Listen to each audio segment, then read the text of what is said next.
नमस्कार, स्वागत है आप सभी का न्यूज 18 प्राइम में। मैं हूं आपके साथ हेमंत कुमार और दिन भर की आज देश भर की बड़ी खबरों पर नजर डालेंगे। आपको बता दें कि आज की महत्वपूर्ण खबरों में सालों के इंतजार के बाद जोधपुर एयरफोर्स को प्रचंड योद्धा LCH मिल गया है। विस्तार से हम आपको जानकारी देंगे। उसके बाद बताएंगे कि आखिरकार तबादलों को लेकर कांग्रेस की सरकार पर बीजेपी क्यों प्रहार कर रही है। साथ ही साथ आखिर में बात होगी भारत और दक्षिण अफ्रीका के बीच इंदौर में कल होने वाले तीसरे और आखिरी T20 मैच की। इन खबरों के साथ और भी खबरों को विस्तार से आप तक पहुंचाएंगे, लेकिन सबसे पहले एक नजर डाल लेते हैं प्राइम 25 खबरों पर। रक्षा मंत्री राजनाथ सिंह ने LCH को प्रचंड नाम दिया है। राजनाथ सिंह ने इस हेलीकॉप्टर में उड़ान भरी। यह हेलीकॉप्टर तपते रेगिस्तान, बर्फीले पहाड़ों समेत हर कंडीशन में दुश्मनों पर हमला करने में सक्षम है। इसके कैनन से हर मिनट में 750 गोलियां दागी जा सकती हैं। राजनाथ सिंह ने कहा कि LCH को वायुसेना में शामिल करने के लिए नवरात्र से अच्छा समय और राजस्थान की धरती से अच्छी जगह हो नहीं सकती है। वीरों की धरती से नवरात्र में इसकी शुरुआत हुई। LCH के शामिल होने से वायुसेना की शक्ति बढ़ेगी। देश की स्वदेशी तकनीक पर गर्व है।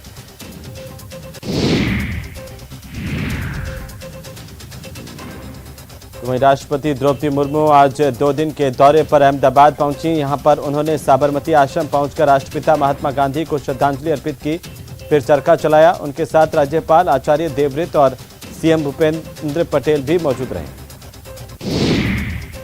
हरियाणा के गुरुग्राम में एक पुरानी इमारत गिरने से हादसा हुआ। मलबे में 4 मजदूर दब गए, जिनमें 2 मजदूरों को सुरक्षित बाहर निकाल लिया गया। वहीं एक अन्य मजदूर की मौत हो गई।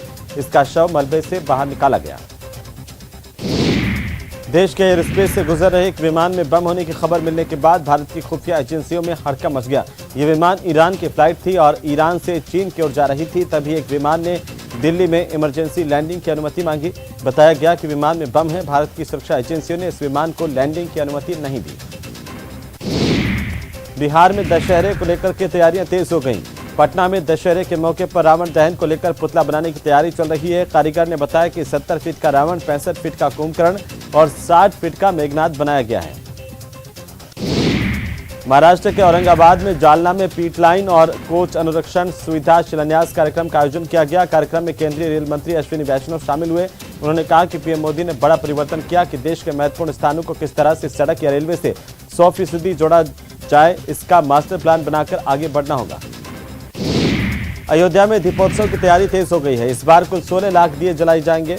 अभी तक करीब 4 लाख दियों का इंतजाम किया गया है। 18,000 वॉलंटियर्स दिए जलाएंगे, जिनमें से करीब 2,000 शिक्षक होंगे। अयोध्या के कुल 38 घाटों पर दीपोत्सव कार्यक्रम आयोजित होगा। जम्मू कश्मीर के खोरगली के मोंगरी से उधमपुर की ओर जा रही एक बस मानेसर मोड़ पर दुर्घटनाग्रस्त हो गई। इस दुर्घटना में एक की मौत हुई और दर्जनों लोग घायल हुए हैं। बस में ज्यादातर स्कूली बच्चे सवार थे। 65 घायलों को इलाज के लिए लाया गया, जिनमें से एक को मृत घोषित किया गया। 4 लोगों को जम्मू रेफर किया गया है। देश ने 22 साल पहले जो सपना देखा था वो पूरा हो गया। सालों की मेहनत के बाद एयरफोर्स को आखिरकार स्वदेशी लाइट कॉम्बैट हेलीकॉप्टर यानी LCH मिल गया है। हेलीकॉप्टर के एयरफोर्स में शामिल होने के बाद देश की ताकत में जबरदस्त इजाफा हुआ है। वायुसेना दिवस को लेकर चंडीगढ़ में एयरफोर्स ने फ्लाइट पास्ट के लिए रिहर्सल की। रिहर्सल में चिनूक हेवी लिफ्ट हेलीकॉप्टर समेत भारतीय वायुसेना के लड़ाकू विमानों ने अपने करतब दिखाए। कन्हैया हत्याकांड के गवाह की तबीयत बिगड़ी। गवाह राजकुमार को ब्रेन हेमरेज हो गया। इसके बाद राजकुमार की स्थिति गंभीर बनी हुई है और जानकारी मिलने के बाद मुख्यमंत्री अशोक गहलोत ने डॉक्टरों से बात की। जयपुर से डॉक्टरों का एक दल उदयपुर पहुंचा और ऑपरेशन किया। जयपुर में पंजाब नेशनल बैंक के मार्केटिंग मैनेजर सुरभि कुमावत ने अपने फ्लैट पर ही फांसी का फंदा लगाकर के आत्महत्या कर ली। वे अपने पति शाहिद और 5 साल की बेटी के साथ मोहाना के इलाके में एक अपार्टमेंट में रहती थीं। पति की सूचना पर पहुंची पुलिस ने एक सुसाइड नोट भी बरामद किया। बीकानेर में युवक का हाई वोल्टेज ड्रामा देखने को मिला। यह शख्स शराब की दुकान की छत पर चढ़ गया और आत्महत्या की धमकी दी। पुलिस ने मुश्किल से उसे काबू में किया। चूरू शहर में बेखौफ बदमाशों ने सड़क पर भीड़ के बीच महिलाओं से मारपीट की। प्लास्टिक के पाइप, बैंत और चमड़े के बेल्ट से 3 महिलाओं पर हमला किया गया। इस मारपीट का एक वीडियो सोशल मीडिया पर भी वायरल हो रहा है। दीपावली से ठीक पहले प्रदेश में बिजली का संकट गहरा सकता है। कोयले की कमी और बिजली तंत्र के मेंटेनेंस का काम देरी से शुरू होने के कारण भी जनता को बिजली के संकट से 2-4 होना पड़ सकता है। वहीं मंत्री भंवर सिंह भाटी की माने तो सरकार की कोशिश है कि बिजली का संकट ना हो। विभिन्न मांगों को लेकर के रेजिडेंट डॉक्टर्स का विरोध जारी है। आज भी रेजिडेंट्स की तरफ से काली पट्टी बांध करके विरोध जताया गया। Jaipur association of resident doctors के मुताबिक राज्य सरकार की बोर्ड नीति जल्दबाजी में लाई गई है। रेजिडेंट्स डॉक्टर्स ने इस नीति को रद्द करने की मांग की है। एसएमएस अस्पताल में बाल अपचारी ने मरीज की जेब से मोबाइल और पर्स चुराने की कोशिश की। पीड़ित ने बाल अपचारी को पकड़ा और उसने अन्य बदमाश के साथ मिलकर पीड़ित पर ब्लेड से हमला कर दिया। राजधानी जयपुर में भाकरोटा में रिंग रोड पर गैस के टैंकर में आग लग गई। दमकलों ने कड़ी मशक्कत के बाद इस आग को बुझाया।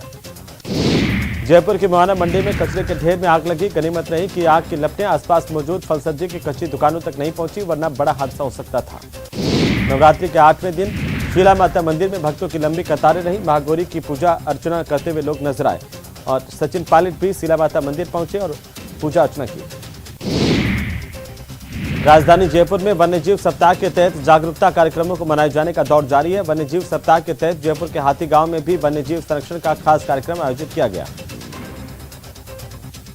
दुर्गाष्टमी के पावन मौके पर सीएम अशोक गहलोत ने सीएमआर में जगदम्बे भवानी मंदिर में अपने परिवार के साथ पूजा अर्चना की। हवन कर प्रदेश में सुख समृद्धि की कामना की।